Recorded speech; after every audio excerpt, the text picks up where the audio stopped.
Listen to the conversation between Bob Wills, who is a foreign student advisor at a language school, and Angela Tung, who is a student, and complete the form.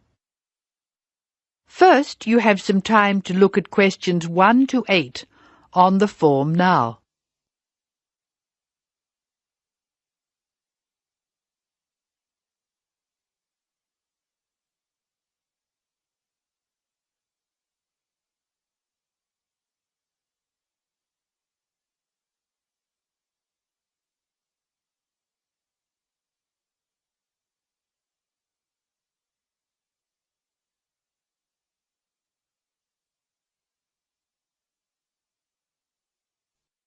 You should answer the questions as you listen because you will not hear the recording a second time.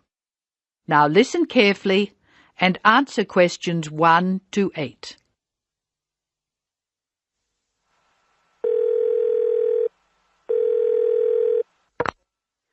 Hello, Foreign Student Advisor's Office. This is Bob Wills speaking. Can I help you?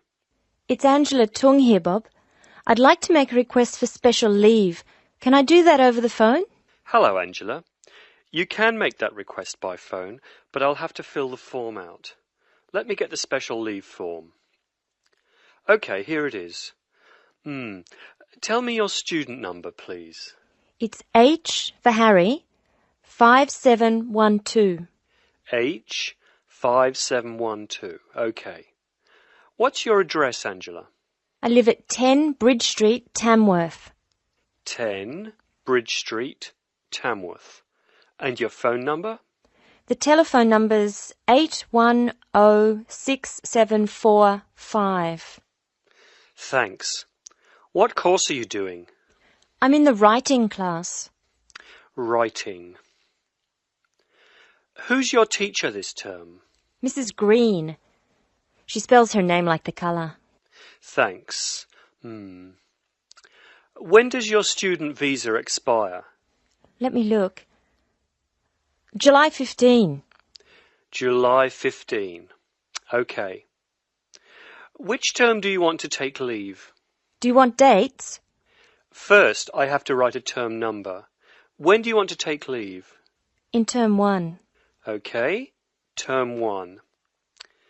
Now, can you tell me what are the exact dates? I'd like to be away May 31 to June 4. OK, I've got that. You'll miss 4 working days between May 31 and June 4. Is that right? Only 3. I'll be away over a weekend. I'll be back at my classes on June 5, so that's 3 days away. Look at questions 9 to 12.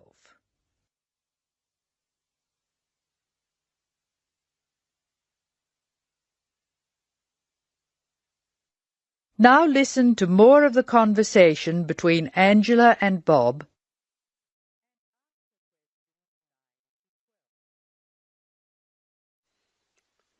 Why do you want to take leave, Angela? I'm going to visit my Aunt May. She's my mother's sister. She and her husband are my guardians while I'm here.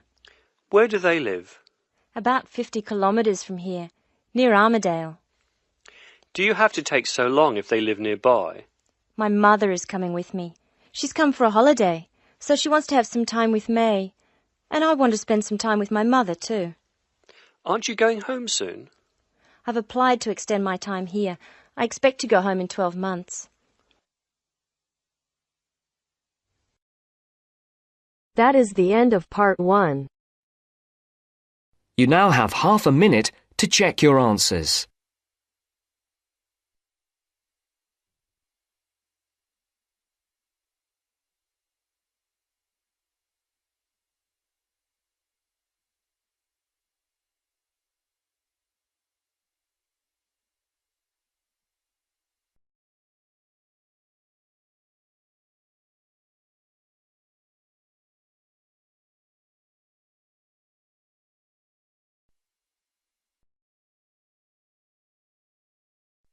Now turns to part 2. Part 2. You will hear the education officer in a museum giving a talk to school students who are about to start a 1-week work placement in the museum. First, you have some time to look at questions 11 to 15.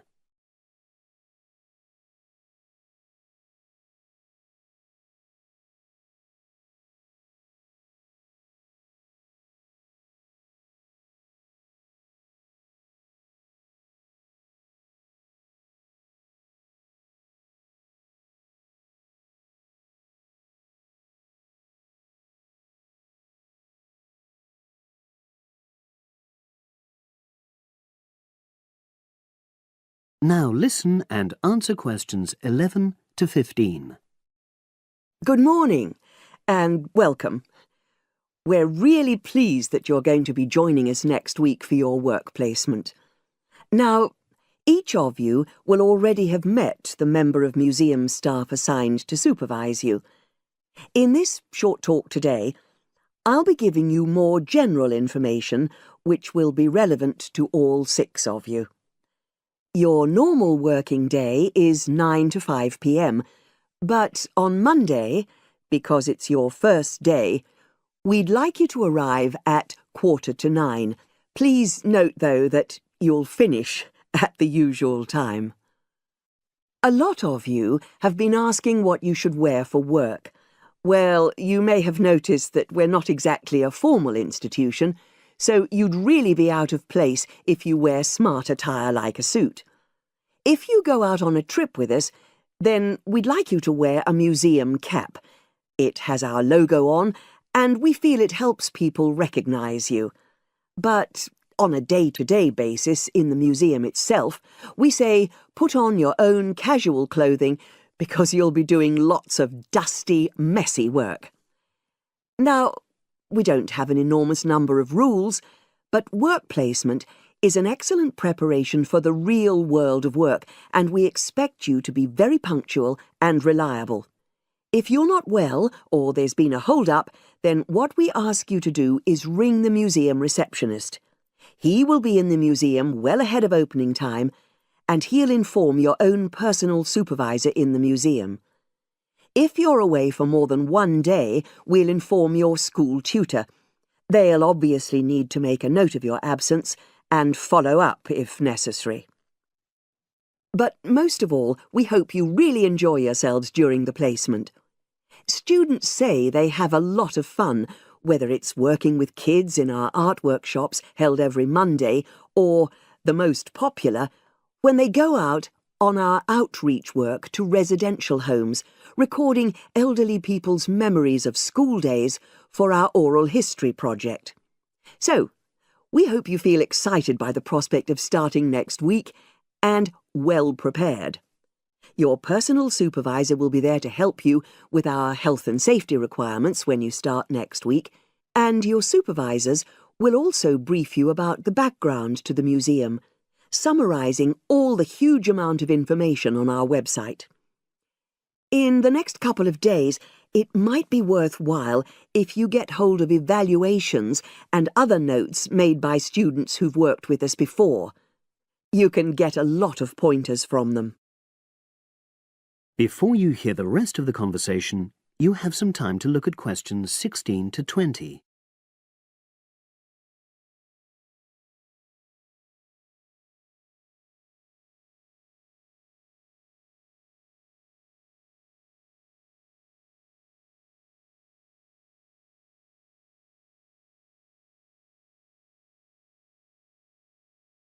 Now listen and answer questions 16 to 20. Now, before I finish today, I wanted to help you find your way around the museum. When you start next Monday, the first thing you'll need to do is sign in.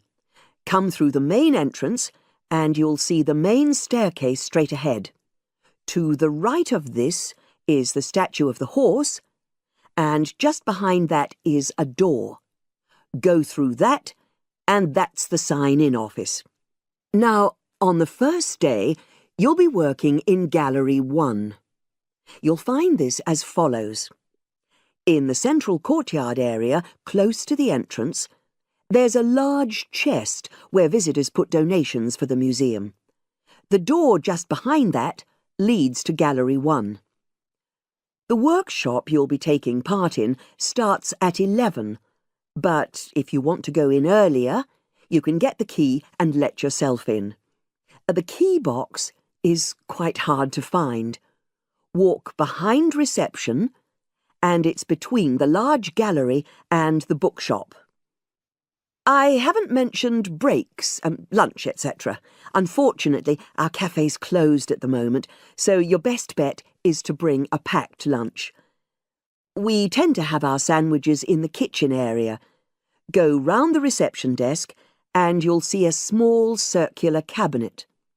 The door to the kitchen area is just behind that. Now, every day we put up notices about what's happening in the museum. Your supervisor will brief you, but if you want to check up on details, look on our staff notice board. This is in the corner of the play area, at the back, on the wall of Gallery 3.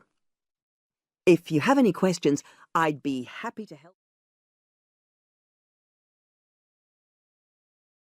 That is the end of part 2. You now have half a minute to check your answers.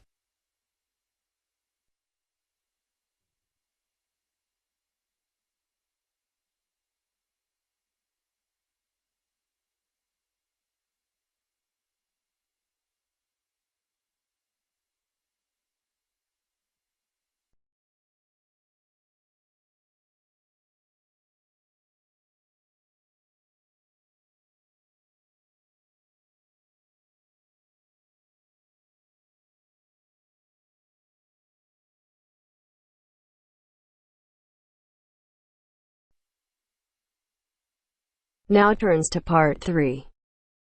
Part 3. Now turns to part 3. Part 3. You will hear a talk by a wildlife specialist on a type of bird called a kiwi. First, you have some time to look at questions 21 to 25.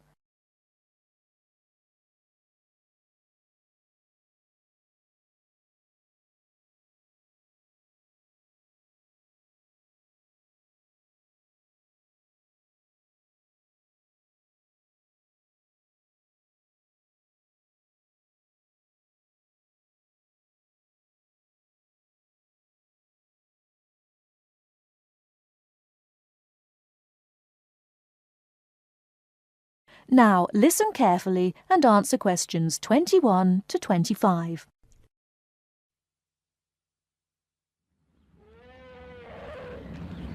Ladies and gentlemen, welcome to Auckland Zoo on this sunny Sunday afternoon and to our special Kiwi fundraising event. My job is to tell you all about the amazing little Kiwi, and your job, hopefully, is to dig deep in your pockets.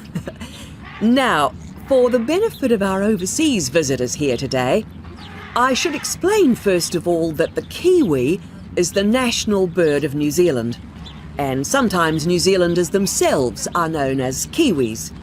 Now, while kiwis in the wild are a rare sight, the kiwi as a symbol is far more visible. Apart from being in toy stores and airport shops all over the world, you'll find them on our stamps and coins. The kiwi is the smallest member of the genus Apteryx, which also includes ostriches and emu. It gets its name from its shrill call, which sounds very much like this. Kiwi! Kiwi! Kiwis live in forests or swamps and feed on insects, worms, snails and berries. It's a nocturnal bird with limited sight, and therefore it has to rely on its very keen sense of smell to find food and to sense danger. Its nostrils are actually right on the end of its long beak, which is 1/3 of the body length. Now, here's an interesting fact. Although kiwis have wings, they serve little purpose, because the kiwi is a flightless bird. Since white settlement of the islands, kiwi numbers have dropped from 12 million to less than 70,000. And our national bird is rapidly becoming an endangered species. This is because they're being threatened by what we call introduced animals. Animals which were brought to New Zealand, such as cats and ferrets, which eat kiwi eggs and their chicks.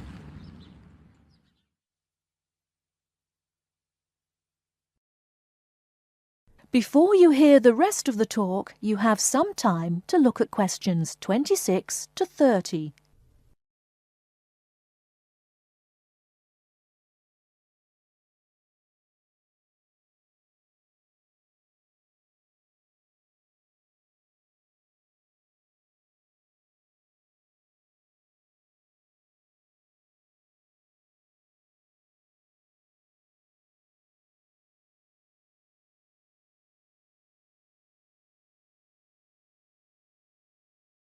Now listen and answer questions 26 to 30. And so we have launched the Kiwi Recovery Programme in an all-out effort to save our national bird from extinction. There are 3 stages to this programme. Firstly, we have the scientific research stage. This involves research to find out more about what kiwis need to survive in the wild. Then secondly, we have the action stage. This is where we go into the field and actually put our knowledge to work. We call this putting science into practice. And then we come to the 3rd stage, the global education stage. By working with schools and groups like yourself, as well as through our award-winning Kiwi website, we are hoping to educate people about the plight of the kiwi. As part of the action stage, which I just mentioned, we've introduced Operation Nest Egg, and this is where your money will be going. It works like this. It's a 3-stage process. First of all, we go out to the kiwi's natural habitat and we collect kiwi eggs. This is the tricky part, because it can be very difficult to find the eggs. Then, in safe surroundings, away from predators, the chicks are reared. Now, this can be done on predator-free islands or in captivity. They're reared until they're about 9 months old, at which stage the chicks are returned to the wild. So far, it's proving successful. And since we started the programme, some 34 chicks have been successfully raised this year, and their chances of survival have increased from 5 to 85%. However, it's not time to celebrate kiwi survival just yet. About 95% of kiwi chicks still don't make it to 6 months of age without protection. Which is why Operation Nest Egg is so important. And we ask you to give generously today.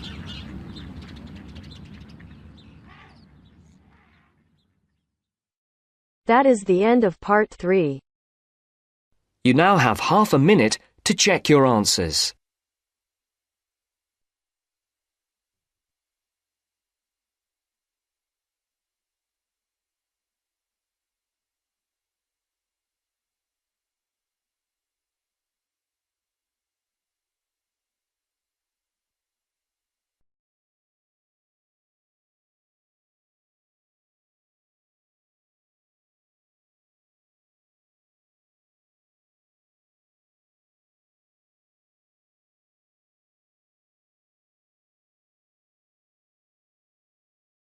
Now turns to part 4.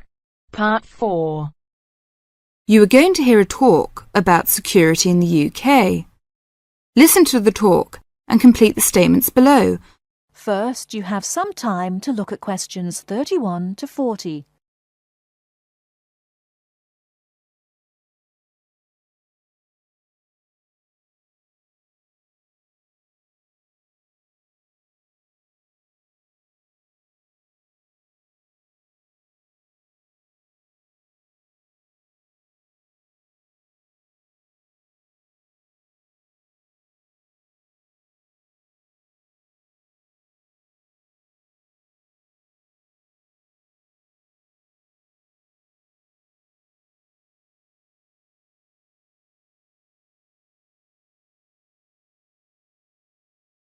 Now listen carefully and answer questions 31 to 40. In large cities, for instance London, and crowded places such as airports and stations, there is the risk of theft. We do not want you to suffer the distress of losing important documents and valuables as soon as you step onto British soil. So here are some important do's and don'ts. Don't carry more cash than you need for daily expenses. If you stay at a hotel, do ask the manager to keep large sums of cash, documents and valuables in the hotel safe and give you a receipt for them. This is a free service. If cash is stolen, it is very unlikely to be recovered. Do keep separately a note of the serial numbers on your traveller's checks, so if they are lost you can inform your bank. Do take particular care of bank and credit cards. Do carry wallets and purses in an inside pocket or a handbag. Don't ever leave a bag unattended and make sure it is securely fastened when you are carrying it. Do carry jewellery and valuables such as cameras, radios and typewriters on you or with you and keep a note of any serial numbers. Do take special care of your passport, travel tickets and other important documents. Documents are at risk particularly at airports and stations where it is obvious that most people will be carrying them. Do make a note and keep it in a safe place of the number of your passport, its date and place of issue. This makes replacement easier if you are unlucky enough to lose it.